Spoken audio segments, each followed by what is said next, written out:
Good morning. വിമാസ് ട്യൂട്ടോറിയലിൻ്റെ മൂന്നാമത്തെ ക്ലാസ്സാണ് ഇന്ന് നമ്മൾ തുടങ്ങാൻ പോകുന്നത്.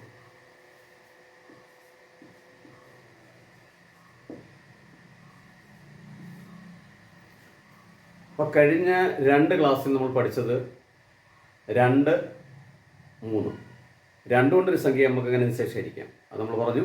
സംഖ്യയുടെ ഒറ്റയുടെ സ്ഥാനത്തെ അക്കങ്ങൾ 0, 2, 4, 6, 8 ആണെങ്കിൽ ആ സംഖ്യകളെ എല്ലാം നമുക്ക് 2 കൊണ്ട് നിശേഷീകരിക്കാം. അടുത്ത രണ്ടാമത്തെ ക്ലാസ്സിൽ നമ്മൾ പറഞ്ഞത് ഒരു സംഖ്യയെ നമുക്ക് 3 കൊണ്ട് എങ്ങനെ ഡിവൈഡ് ചെയ്യാൻ പറ്റും. ആ സംഖ്യയുടെ തുക, ഏത് സംഖ്യയാണോ നമുക്ക് ഡിവൈഡ് ചെയ്യേണ്ടത് ആ സംഖ്യയുടെ തുക എന്ന് പറയുന്നത് 3ൻ്റെ ഗുണിതങ്ങളായിരുന്നാൽ ടേബിളിൽ വരുമെങ്കിൽ, മൾട്ടിപ്ലിക്കേഷൻ വരുന്നെങ്കിൽ ആ സംഖ്യയെല്ലാം നമുക്ക് എന്ത് ചെയ്യാം, 3 കൊണ്ട് നിശേഷീകരിക്കാം. ഇപ്പം നമ്മൾ പഠിക്കാൻ പോകുന്നത് അടുത്തത് ഒരു സംഖ്യയെ 4 കൊണ്ട് നിശേഷീകരിക്കാൻ പറ്റുമോ, അതെങ്ങനെയാണ് നമ്മൾ നോക്കാം.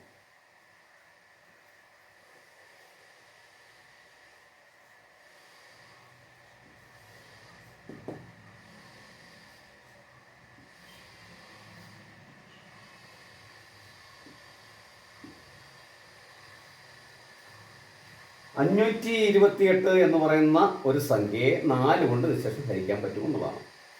ഈ 528ൻ്റെ അവസാനത്തെ അക്കങ്ങൾ എന്ന് പറയുന്നത് 2, 8 ആണ്.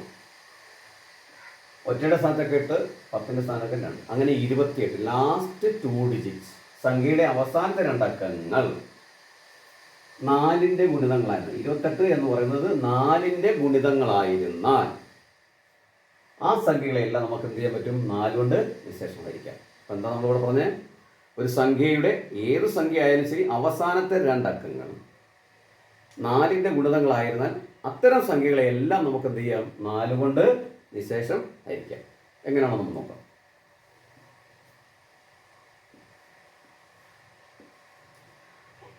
അഞ്ചിനകത്ത് 4 എത്ര പ്രാവശ്യം? ഒരു പ്രാവശ്യം, 1 ടൈം 4. 5, 4 പോലെ 1. അടുത്ത സംഖ്യ നമ്മൾ താത്തിറക്കി 12. 12നകത്ത് 4 എത്ര പ്രാവശ്യം? അപ്പം 4 × 3 സമത്തൊട്ടും 12. അപ്പം 3 പ്രാവശ്യം. 4, 3, 12 ശിഷ്ടം വരും. അടുത്ത നമ്മൾ 8 താത്തിറക്കി. 8നകത്ത് 4 എത്ര പ്രാവശ്യം? അപ്പം 4 × 2 സമം 8. അപ്പം 2. അപ്പോൾ 528നെ 4 കൊണ്ട് നമുക്ക് നിശേഷീകരിക്കാം. 132 കിട്ടും. 532 എന്ന് പറയുന്നത് 528 / 4 132 ഇതാണ്. അപ്പോൾ ഇന്ന് നമ്മൾ പഠിച്ചത് എന്താണ്? ഇന്ന് നമ്മുടെ മൂന്നാമത്തെ ക്ലാസ്സാണ്. മൂന്നാമത്തെ ക്ലാസ്സിൽ നമ്മൾ പഠിച്ചത് ഒരു സംഖ്യയെ 4 കൊണ്ട് എങ്ങനെ നിശേഷം ഹരിക്കാം, അല്ലെങ്കിൽ ഒരു സംഖ്യ കണ്ടാൽ ഇതിന് 4 കൊണ്ട് ഹരിക്കാൻ പറ്റുമോ എന്നറിയാൻ ഒറ്റ മാർഗ്ഗമേ ഉള്ളൂ. ആ സംഖ്യയുടെ അവസാനത്തെ 2 അക്കങ്ങൾ, ഒറ്റയുടെയും 10ൻ്റെ സ്ഥാനത്ത് കിടക്കുന്ന അക്കങ്ങൾ ചേർത്ത് വായിക്കുമ്പോൾ ആ അവസാനത്തെ 2 ഡിജിറ്റ് എന്ന് പറയുന്ന സംഖ്യ എപ്പോഴും എന്തായിരിക്കണം, 4ൻ്റെ ഗുണിതങ്ങളായിരിക്കണം. അങ്ങനെയാണെങ്കിൽ ആ സംഖ്യകളെല്ലാം നമുക്ക് എന്ത് ചെയ്യാം, 4 കൊണ്ട് ശേഷം ഹരിക്കാം. മറ്റൊരു എക്സാമ്പിൾ നോക്കാം.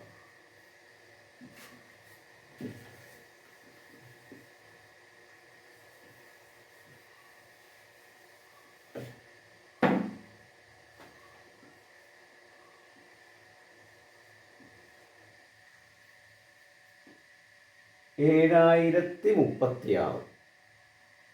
അപ്പം ഈ സംഖ്യയെ 4 കൊണ്ട് ഹരിക്കാൻ പറ്റുമോ? നമുക്കറിയാം. ഇപ്പം നമ്മൾ അതിൻ്റെ നിയമം പഠിച്ചതേ ഉള്ളൂ.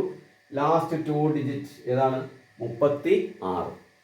ഈ 36 എന്ന് പറയുന്നത് 4ൻ്റെ ടേബിൾ ആണോ എന്ന് നോക്കുക, 4ൻ്റെ മൾട്ടിപ്പിൾ ആണോ നോക്കുക. അറിയാം നമുക്ക് എത്ര? 4 ×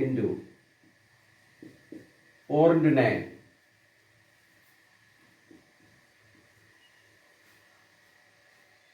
36. അപ്പോഴങ്ങനെ വരുമ്പോൾ ഈ 36 എന്ന് പറയുന്ന 4ൻ്റെ ടേബിൾ ഉള്ളതുകൊണ്ട് നമുക്ക് എന്ത് ചെയ്യാം, ഇതിനെ 4 കൊണ്ട് ഡിവൈഡ് ചെയ്യാം. നോക്കാം. 1, 4, 4 പോട്ട് 3. അടുത്ത 0 താത്തിറക്കി. 30നകത്ത് 4 പ്രാവശ്യം. നമുക്കറിയാം 4 × 7 7, 4, 28. അപ്പോൾ 7 പ്രാവശ്യം. 2 താത്തിറക്കി. അടുത്ത 3നകത്ത് 4 പ്രാവശ്യം. അറിയാം 4 × 5. അപ്പം 5 പ്രാവശ്യം 3 താക്കടക്കി. അടുത്ത സംഖ്യ തുറക്കുമ്പോൾ 36. 9 36. അപ്പോൾ 7 0 3 6 divide by 4 is equal to 1759.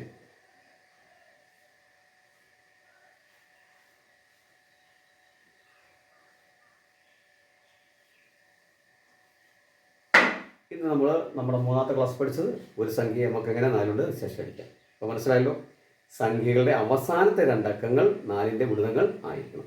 എല്ലാവർക്കും ഇന്നത്തെ ക്ലാസ് ഇഷ്ടപ്പെട്ടു കാണുമെന്ന് വിചാരിക്കുന്നു. അഭിപ്രായം പറയാൻ അല്ലെങ്കിൽ അഭിപ്രായം അറിയിപ്പിക്കാൻ മറക്കരുത്. Thank you.